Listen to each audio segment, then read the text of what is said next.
Assalamualaikum warahmatullahi wabarakatuh. Perkenalkan, kami dari kelompok 13 Manajemen Berbagai Risiko yang beranggotakan saya sendiri Hafiz Ardiansyah, kemudian ada Joko Nur Cahyono dan Intan Zahra. Baiklah, di sini kami akan mempresentasikan sebuah materi yang berjudul Perhitungan bagi hasil dan profit margin pada bank syariah. Yang pertama, pengertian bagi hasil. Bagi hasil, menurut terminologi dikenal dengan profit sharing. Profit dalam kamus ekonomi diartikan dengan pembagian laba. Profit sharing juga dapat diartikan distribusi beberapa bagian dari laba pada pegawai dari suatu perusahaan. Menurut Antonio, bagi hasil adalah suatu sistem pengelolaan dana dalam perekonomian Islam, yakni pembagian hasil usaha antara pemilik modal, syahibul mal dan pengelola atau mudharib. Banyak sekali para pakar perbankan syariah mengemukakan mengenai arti dari bagi hasil tersebut, termasuk dalam buku karangan Faisal Rifai bekerja sama dengan Arifin yang berjudul Islamic Banking. Beliau mengemukakan bahwa bagi hasil adalah bentuk retur atau perolehan aktivitas usaha dari kontrak investasi dari waktu ke waktu, tidak pasti dan tidak tetap pada bank Islam. Besar kecilnya perolehan tergantung pada hasil usaha yang benar-benar diperoleh bank Islam. Pendapat lain juga dikemukakan oleh Ismail dalam buku Perbankan Syariah, yaitu bagi hasil merupakan pembagian atas usaha yang telah dilakukan oleh pihak-pihak yang melakukan perjanjian, yaitu pihak nasabah dan pihak bank syariah. Kemudian secara umum, prinsip bagi hasil dalam perbankan syariah dapat dilakukan dalam 4 akad utama, yaitu al-musyarakah, al-mudarobah, al-muzaroah, dan al-musaqalah. Dari keempat prinsip tersebut, yang sering banyak dipakai adalah al-musyarakah dan al-mudarobah. Sedangkan al-muzaroah dan al-musaqalah di penggunaan khusus untuk plantation financing atau pembayaran pertanian untuk beberapa bank Islam. Bagi hasil adalah keuntungan atau hasil yang diperoleh dari pengelolaan dan baik investasi maupun transaksi jual beli yang diberikan kepada nasabah dengan persyaratan sebagai berikut. Yang pertama, perhitungan bagi hasil disepakati penggunaan pendekatan atau pola revenue sharing dan profit and loss sharing. Yang kedua, pada saat akad terjadi wajib disepakati sistem bagi hasil yang digunakan. Yang pertama, waktu dibagikannya bagi hasil harus disepakati oleh kedua belah pihak, misalnya setiap bulan ataupun yang telah ditentukan. Kemudian yang kedua, pembagian hasil sesuai dengan nisbah yang disepakati di awal dan tercantum dalam akad. Materi yang kedua yaitu faktor yang mempengaruhi bagi hasil. Dalam bagi hasil, banyak faktor yang sangat mempengaruhi bagi hasil, diantara investment rates, total dana investasi, jenis dana, nisabah, metode penghitungan bagi hasil, dan kebijakan akuntansi. Berikut ini penjelasan mengenai beberapa yang mempengaruhi bagi hasil. Yang pertama itu ada investment rate. Investment rate itu merupakan dana investasi kan kembali oleh bank syariah baik ke dalam pembiayaan maupun penyaluran dana lain. Kebijakan ini diambil karena adanya ketentuan dari Bank Indonesia. Sejumlah presentasi tertentukan atas dana yang dihimpun dari masyarakat. Tidak boleh diinvestasikan, akan tetapi harus ditempatkan dalam giro wajib minimal untuk menjaga likuiditas bank syariah. Kemudian yang kedua itu ada total dan investasi. Total dana diinvestasikan yang diterima oleh bank syariah akan mempengaruhi bagi hasil yang diterima oleh nasabah investor. Total dana yang berasal dari mudarobah dapat dihitung dengan menggunakan saldo minimal bulanan ataupun saldo harian. Kemudian yang ketiga itu jenis dana. Investasi mudarobah dalam penghimpunan dana dapat ditawarkan dalam beberapa jenis, yaitu tabungan mudarobah dan sertifikasi investasi mudarobah antara bank syariah.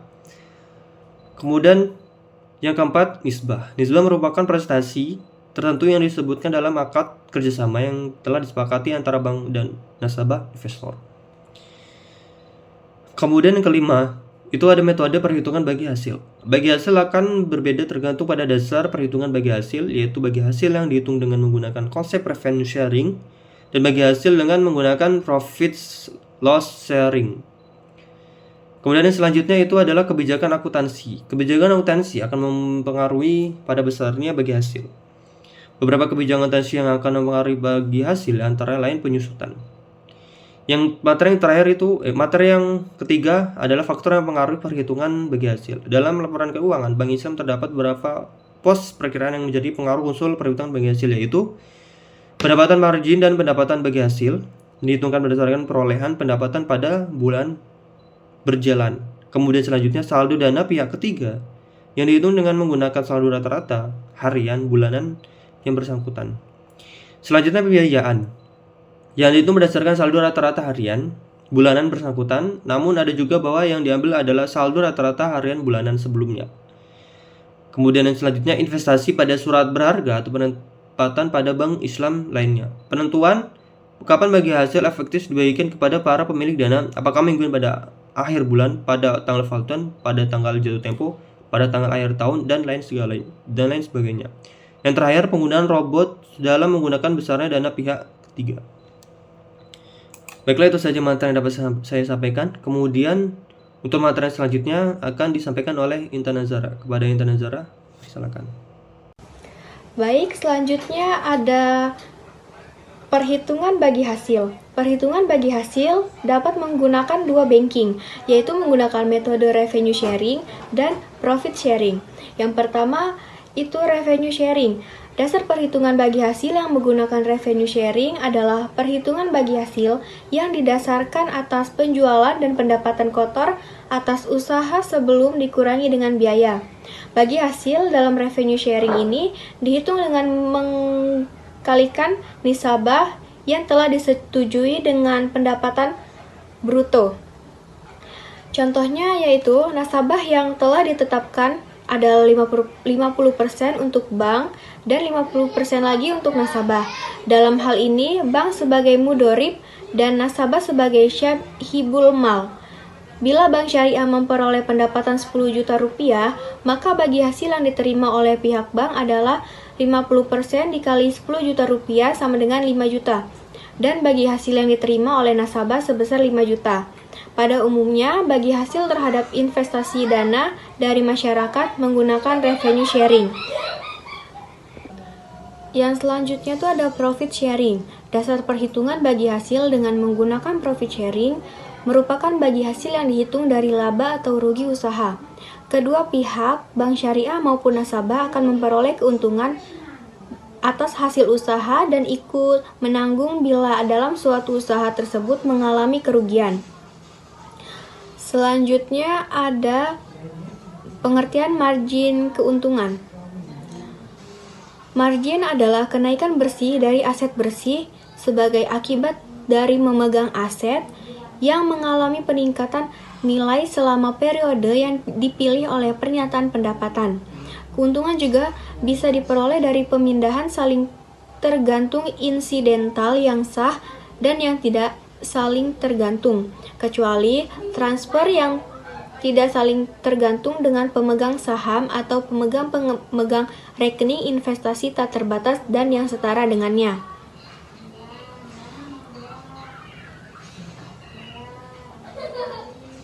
Pengertian margin berdasarkan Kamus Besar Bahasa Indonesia adalah laba kotor atau tingkat selisih antara biaya produksi dan harga jual di pasar-pasar. Berdasarkan definisi tersebut, dapat disimpulkan bahwa margin adalah tingkat selisih atau kenaikan nilai dari aset yang mengalami peningkatan nilai dari biaya produksi dan harga jual. Metode penentuan margin menurut Muhammad adalah sebagai berikut. Yang pertama, markup pricing adalah penentuan tingkat harga dengan memarkup biaya produksi komoditas yang bersangkutan. Yang kedua ada target return pricing, adalah harga jual produk yang bertujuan mendapatkan tingkat return atas besarnya modal yang diinvestasikan. Dalam bahasan keuangan dikenal dengan return. Yang ketiga yaitu on investment, adalah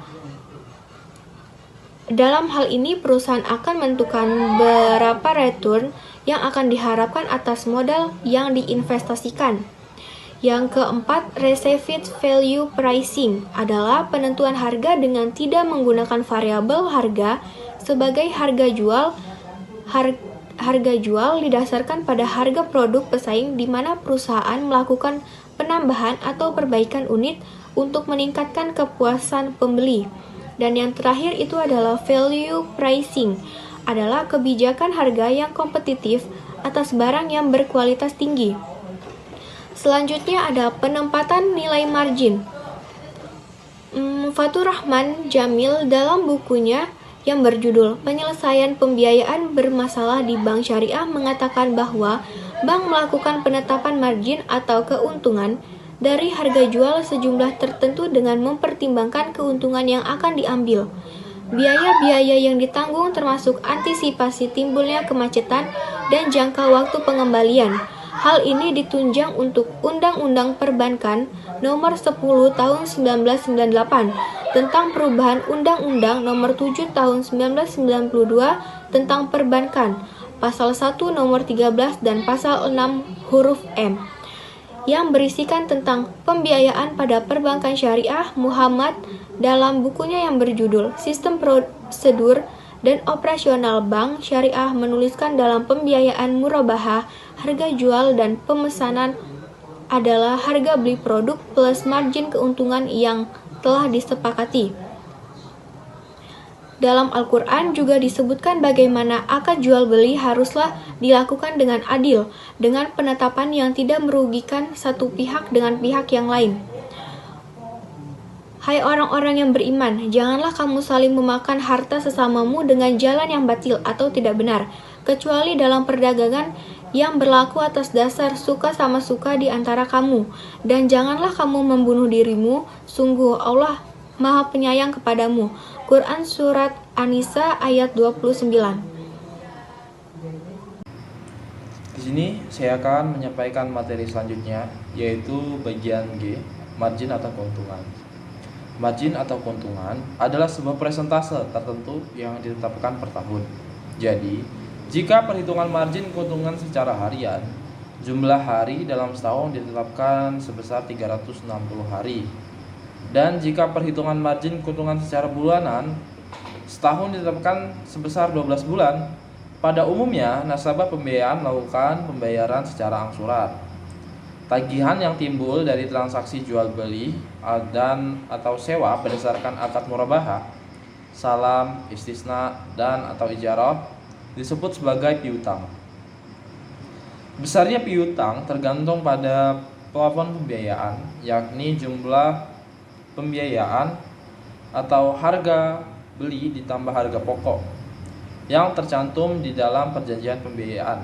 Misalkan harga beli motor yaitu sebesar X ditambah harga pokok.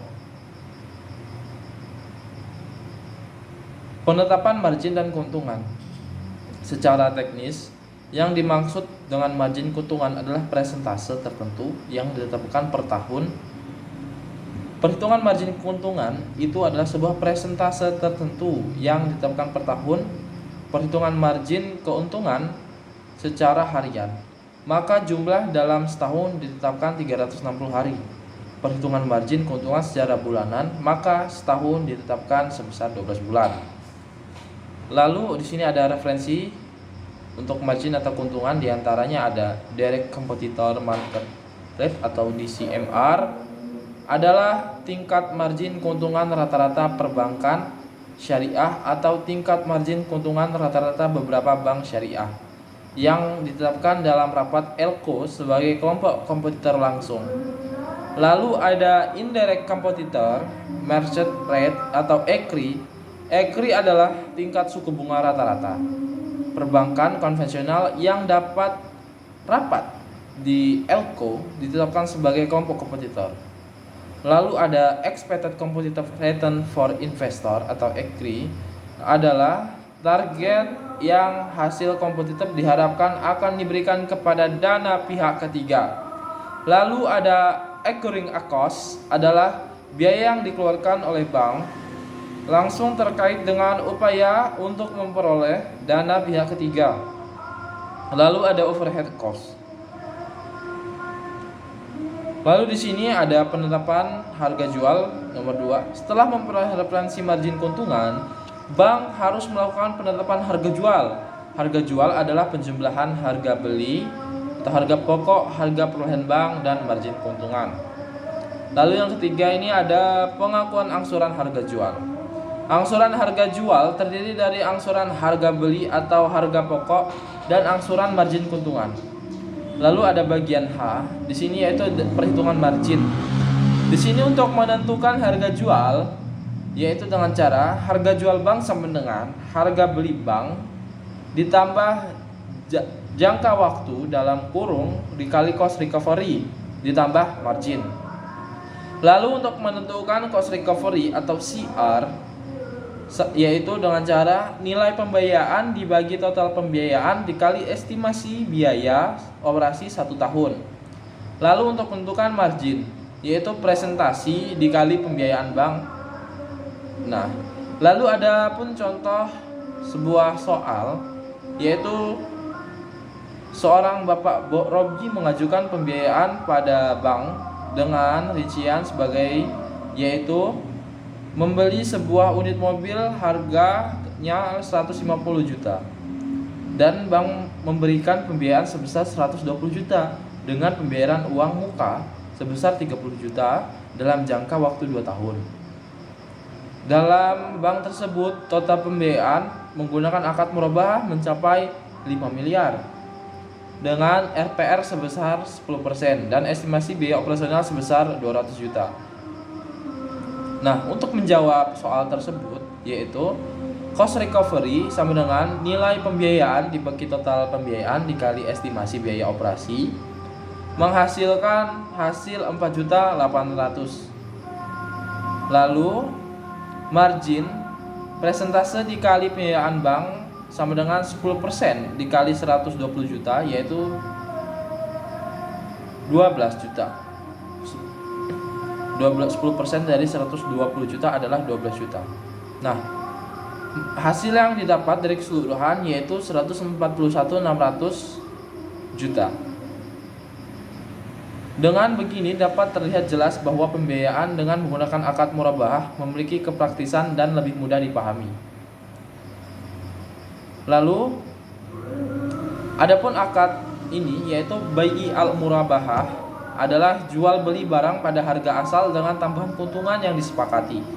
Oleh sebab itu, akad murabahah ini akan melakukan markup keuntungan yang telah disepakati pada perjanjian. Nah, untuk selanjutnya yaitu murabahah adalah transaksi penjualan yang menyatakan harga perolehan dan keuntungan margin yang disepakati oleh penjualan pembeli. Nah, itulah murabahah. Lalu ada konsep margin dalam murabahah bagian I yaitu konsep yang diberlakukan pada pembiayaan dengan skim jual beli murabahah. Margin adalah keuntungan yang diperoleh oleh dari penjualan barang, rumah atau mobil kepada nasabah. Seperti salah satunya yaitu dengan urutan 1. Nasabah memiliki barang yang akan dibeli. Yang kedua, nasabah mengajukan biaya ke bank untuk membiayai pembelian barang tersebut. Lalu yang ketiga, apabila setujui pengajuan tersebut, bank membelikan barang yang dipilih nasabah dari penjual barang, misalnya developer, dealer, atau perorangan, dengan harga X yaitu tertentu, lalu menjualnya kepada nasabah dengan harga X plus margin yang dinamakan harga jual bank kepada nasabah. Nasabah membayar. Atas materi yang disampaikan, mungkin itu saja yang dapat kami sampaikan pada kesempatan kali ini. Kurang dan lebihnya kami mohon maaf, kepada Allah kami mohon maaf pun. Akhirul kalam. Wassalamualaikum warahmatullahi wabarakatuh.